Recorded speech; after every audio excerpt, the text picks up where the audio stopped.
જય ભારત, જય કિસાન. આજે હું તમારી સમક્ષ આવ્યો છું. અત્યારે જે ગુજરાતમાં જે વર્તમાન સ્થિતિ ચાલી રહી છે, બોટાદ જિલ્લાની અંદર પર્ટિક્યુલર વાત કરીએ. આમ તો જોવા જઈએ તો બોટાદ જિલ્લા નહીં પણ ભારતભરનો પ્રોબ્લેમ છે. હું ગુજરાતની છોડી દઉં છું. તો વાત કરી છે આજે ખેડૂતની, કિસાનની. હવે ખેડૂત જે છે ને સાહેબ, એ અન્નદાતા છે, એ ભાગ્ય વિધાતા છે, જે જમીનને ચીરી અને કહી શકે ધરતી માતા પર ખેડીને એના ઉપર અન્ન ઉગાડે અને એ અન્ન દ્વારા મારું અને તમારું પેટ ભરાય છે સાહેબ.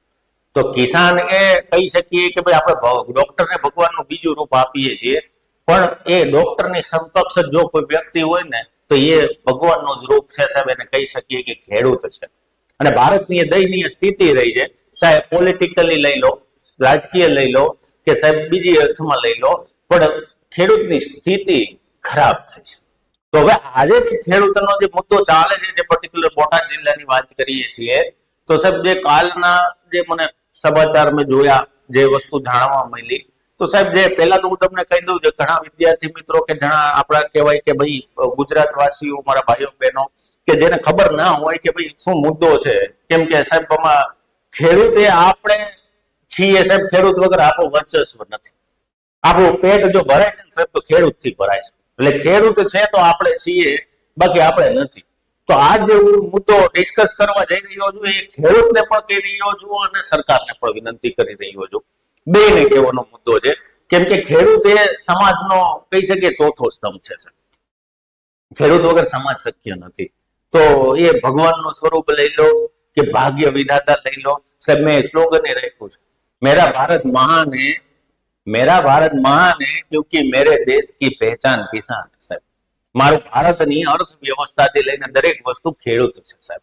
તો હવે વાત કરીએ અહીંયા મુદ્દો, તો પહેલા તો મુદ્દો શું છે એના વિશે જે કદાચ નવા વ્યુઅર છે અથવા જેને આ મુદ્દાને ખબર જ નથી શું થઈ રહ્યું છે સાહેબ. ગુજરાતમાં પણ 70% લોકો એવા છે, જે 60% લોકો કે જે પોતાથી હોય છે, જે ખેડૂતની સમસ્યા ખબર નથી.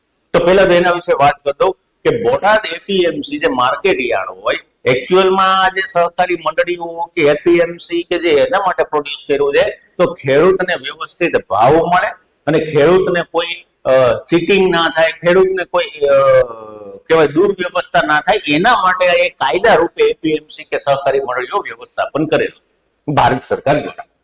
હવે આજે બોટાદ એપીએમસી, આ સમસ્યા તો દરેક એપીએમસી માં છે સાહેબ, નાની મોટી ઘણી બધી સમસ્યાઓ છે, પણ પર્ટિક્યુલર જે અત્યારે ચર્ચાનો વિષય છે બોટાદ એપીએમસી માં જે કહી શકીએ કે ભાઈ કળદા સિસ્ટમ ભાવજે સાહેબ. ઘણાને ખબર જ નથી આ કળદો શું છે ભાવજે. આપણે કહેવત છે, જનરલી એ કાઠિયાવાડી શબ્દ છે, સૌરાષ્ટ્રનો શબ્દ છે કે કળદા સિસ્ટમ. હવે કળદો કાઢી નાખો ભાવજે. તો કળદા સિસ્ટમ છે શું? તો સાહેબ એ ખેડૂત જે પોતે મહેનત કરે છે સાહેબ, પોતે ખાતરના, બિયારણના ઊંચા ભાવ, પોતાની મહેનત, પોતાના પરિવારનું મહેનત, આ બધી વસ્તુ કરી અને સાહેબ કંઈક ઉત્પાદન લે છે. અહીંયા કપાસનો મુદ્દો હતો કે ભાઈ એ કઈ પાકનું ઉત્પાદન લે છે, એ ઉત્પાદન લઈ અને એ વેચવા સાહેબ એપીએમસી જાય છે, માર્કેટ યાર્ડ જેને કહી શકીએ. એ બોટાદ માર્કેટ યાર્ડમાં જે મુદ્દો ચાલે છે એ સાહેબ એક લઈ અને માર્કેટ યાર્ડમાં ગયો. માર્કેટ યાર્ડમાં સાહેબ અમુક વેપારી લોકો ઉભા છે ત્યાંના, અથવા દલાલ લોકો ઉભા છે ત્યાંના. એ વેપારી લોકો એનો ભાવ નક્કી કરે સાહેબ. માલ જોવે, અત્યારે કપાસની વાત છે તો કોઈ બી પાક હોય, મગફળી હોય, કપાસ હોય, તો એનો માલ જોવે અને માલ જોવે એની વેલ્યુએશન નક્કી થાય સાહેબ. એ વેલ્યુએશન નક્કી થાય તો સાહેબ હું આજ તમને એમ કહું કે ભાઈ હું આ એક પેન વેચી રહ્યો છું સાહેબ, તમે કીધું કેટલો ભાવ છે, તમે ચેક કરી પેન કે ભાઈ આ મારે લેવી છે, ગુણવત્તા ને બધું ચેક કરી લીધું ત્યાં તમે. હવે તમે કીધું કે સાહેબ 20 રૂપિયાની પેન છે, મેં ભાવ પૂછો, મેં કીધું 20 રૂપિયાની પેન છે, તમે મને હવે આ 20 રૂપિયા આપો તો મારે પેન આપી દેવાની થાય. સિમ્પલ વ્યવસ્થાની વાત કરી, પણ હવે અહીંયા આવું નથી થતું. ખેડૂત પોતાની મહેનત બધું લઈ અને ત્યાં પાક લઈને જાય છે, પોતાના ભાડા પોતાના ખર્ચે વેચવા માટે માર્કેટ યાર્ડમાં. હવે માર્કેટ યાર્ડના જે વેપારી લોકો અથવા જે કહેવાય કે પાકની દલાલી કરતા હોય, એ લોકો શું કરે છે, વેલ્યુએશન નક્કી કરે. ભાઈ તમારો કપાસ છે 1200 રૂપિયા, 1600 રૂપિયા, 1500 રૂપિયા, 1100, બહુ વધારે ભાવ બોલો એટલો આપતા નથી, બરાબર. પણ આ એક ભાવ નક્કી કર્યો કે 1100 રૂપિયા, 1200 રૂપિયા. હવે 1200 રૂપિયા જે ભાવ નક્કી થયો સાહેબ, તો તમે મને બતાવો મિનિંગ શું થયો કે આ માલ મારે તમને આપી દેવાનો, બદલામાં 1200 રૂપિયા મને તમારે મને આપી દે. સિમ્પલ વસ્તુ ના પેન 20 રૂપિયા મેં ભાવ કીધો, 20 રૂપિયા આપો ના લઈ જાઓ. હવે હું તમને શું કહું છું કે ભાઈ મારું જીન જે છે એ 10 કિલોમીટર કે 10 કિલોમીટર 8 કિલોમીટર દૂર છે, તમે માલ ત્યાં ઉતારો. એટલે ખેડૂત માલ લઈ અને ત્યાં ઉતારવા જાય. ભાવ નક્કી થઈ ગયો છે માર્કેટ યાર્ડ ની અંદર. હવે એ ભાવ ઉતારવા જાય ત્યારે ત્યાં ઉતારે ત્યારે થોડો માલ ઉતારે એટલે તરત ત્યાં એના જે જીનના બીજા બધા લોકો છે એ આવી જાય અને એ આવી અને કહેવામાં આવે એને કે હવે આ જે તમારો માલ છે એમાં ભેજ વધારે છે, હવા વધારે છે, ગુણવત્તા વાળો નથી, એટલે કે હવે આ માલમાં તો નહીં મેળ પડે. એટલે હવે આ માલનો કડદો કાઢે. કડદો કાઢેનો મતલબ 1200 રૂપિયા જે નક્કી થયા હતા ને એના 800 હવે આ જે વસ્તુ છે ટોટલ ખોટી છે, તદ્દન ખોટી છે. આજે એક તમે ગુણવત્તા મારી ચેક કરી લીધી માલની, તમે જે ભાવ નક્કી કર્યો એ ભાવે તમારે માલ લેવો પડે. તમે ગુણવત્તા ચેક કરી લો. તમે ચેક કર્યા પછી તમે ભાવ કીધો છે. હવે તમે એમ કહો કે ભાઈ ના આ માલ અલગ છે, ઓલો માલ અલગ છે ને, એક તો ઉતારવા જાય ત્યાં ભાડું લે અને પછી ભાવ ના મળે એટલે એ ભરીને પછી પાછું લાવવાનું એને. એટલે સાહેબ આ કડદો કાઢે. કડદો કાઢે એટલે કે જે ભાવ નક્કી કર્યો ને માર્કેટ યાર્ડમાં એ જ્યાં એ જીનમાં ઉતારવા જાય ને સાહેબ ત્યારે ભાવનું વેલ્યુએશન ડાઉન કરે. સાહેબ આ ખેડૂતનો તાત કહે કે જગતનો તાત કહીએ ખેડૂતને. સાહેબ આ જગતનો તાત છે સાહેબ. ઈ છે ને તો આપણે છીએ, ભારત છે કે આપણે છીએ અન્નદાતા છીએ. તો સાહેબ પહેલી તો સરકારને એ વિનંતી કે આ બોટાદની અંદર જે કઈ એપીએમસી કે સરકારી અધિકારીઓ કે સરકાર કે પોલીસ તંત્રને કે જે એપીએમસી માં જે કઈ આંદોલન ખેડૂતના ચાલી રહ્યા છે ને, તો ખેડૂત એ આપણો તાત છે. હા, કોઈ અસામાજિક તત્વો એની અંદર ઘૂસી જાય છે અને પૂરી ખેડૂત સમાજને બદનામ કરવાની વાત કરે છે. તો આ અસામાજિક તત્વોને ખેડૂતને પારખો અને જે અસામાજિક તત્વો છે એને પકડો તો ખેડૂતને તાતને જગતના અન્નદાતાને રહેવા દો. બરાબર છે. અને એનો મુદ્દો સરકારને એક બે હાથ જોડીને વિનંતી છે, જો કદાચ મારો મેસેજ પહોંચતો હોય તો ખેડૂતને બે હાથ જોડીને વિનંતી છે મારી કે સરકારને વિનંતી છે મારી કે ખેડૂતનો મુદ્દાનું સોલ્યુશન લાવો.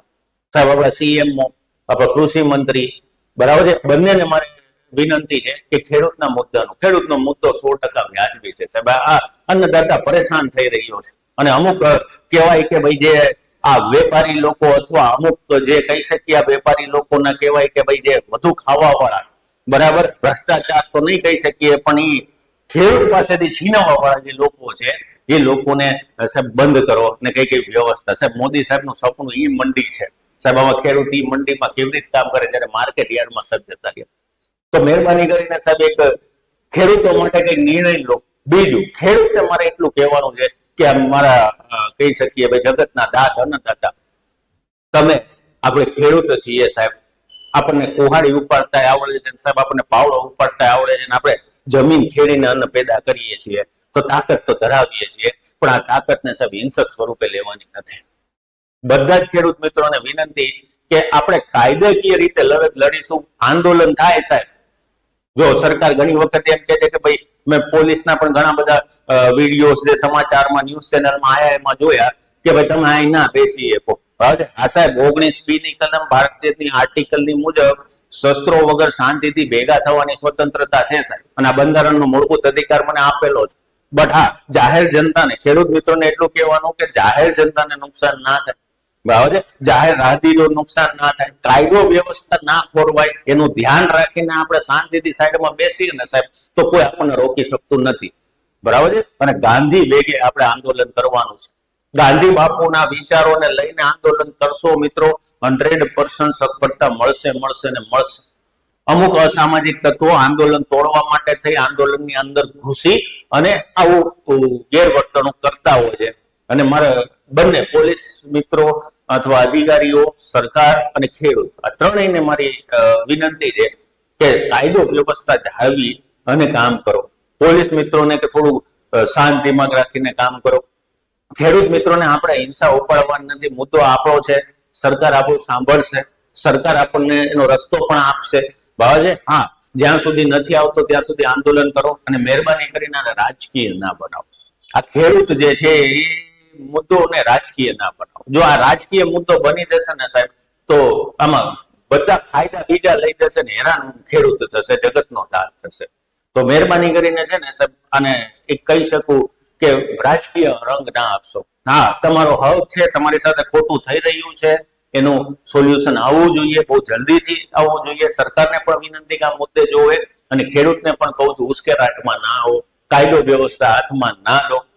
પોલીસ મિત્રોને પણ, અધિકારીઓને પણ મારી નમ્ર વિનંતી છે કે આ ખેડૂત છે તો આપણું પેટ ભરાઈ જતા, તો એમને પણ થોડુંક શાંતિથી વ્યવસ્થા રૂપે, કોઈ અસામાજિક તત્વો આવીને આંદોલન બગાડવાની કોશિશ કરશે, રાજકીય રીતે પણ આ વસ્તુ થશે, પણ આપણે આ રાજકીય ના બનતા આપણો મુદ્દો છે, ખેડૂતનો મુદ્દો છે, અને ખેડૂત શબ્દ રહેશે ને સાહેબ તો જ ભારતનો વિકાસ છે. એટલે જ આ સ્લોગન લખ્યું છે, મેરા ભારત મહાન હૈ ક્યોંકિ મેરે દેશ કી પહેચાન કિસાન છે. ખેડૂત છે ને તો જ ભારત છે. તો એટલા માટે ખાસ ખેડૂત મિત્રો અને સરકારી અધિકારીઓ, સરકાર, સીએમ, કૃષિ મંત્રીને મારી નમ્ર વિનંતી કે આંદોલનનો જલ્દીથી નિકાલ લાવો, ખેડૂતની જે મૂળ સમસ્યાઓ છે એને દૂર કરો, 2-3 માંગ છે ખેડૂતની, જે વ્યાજબી માંગ છે એને પૂર્ણ કરો, એની રૂપે કોઈ વ્યવસ્થા બનાવો અને જલ્દીથી નિર્ણય લો. અને આવું એક બોટાદ પૂરતું સીમિત નથી સાહેબ, તમને બી ખબર છે કે બહુ બધી માર્કેટ યાર્ડ અથવા બહુ બધી ઇસ્યુ ખેડૂતોને આવે છે, એના તરફ ધ્યાન આપીને એને જ્યાં જ્યાં તમે કરી શકો છો, એ સરકારે કરેલું છે કામ, અને આગળ પણ સરકાર કરતી જ રહે છે. પણ એ મુદ્દાને લો હાજે, અને કોઈ અસામાજિક કૃત્ય, અહિંસા ના કરો, ગાંધી વેગે આંદોલન કરતા રહો. રાજે સાહેબ 100% સફળતા મળશે. તો બસ એટલું જ કહીશ કે આ જગતના અન્નદાતાને નમ્ર વિનંતી કે સાહેબ કાયદો વ્યવસ્થા હાથમાં ના લો, રાજે આંદોલન કરો, રજૂઆત કરો, તમારો મુદ્દો 100% નો છે, તમે છો તો અમે છીએ. અને સરકારને પણ નમ્ર વિનંતી કે આ મુદ્દે સરકાર જલ્દીથી નિર્ણય લે. તો જય હિન્દ, જય ભારત, જય કિસાન, આ જે નારો જે છે એને હું કહું છું. અને કિસાન છે તો જ આપણે કહી શકીએ આપણા સમાજનો ચોથો સ્તંભ છે. તો જય હિન્દ, જય ભારત, જય કિસાન, પ્લીઝ.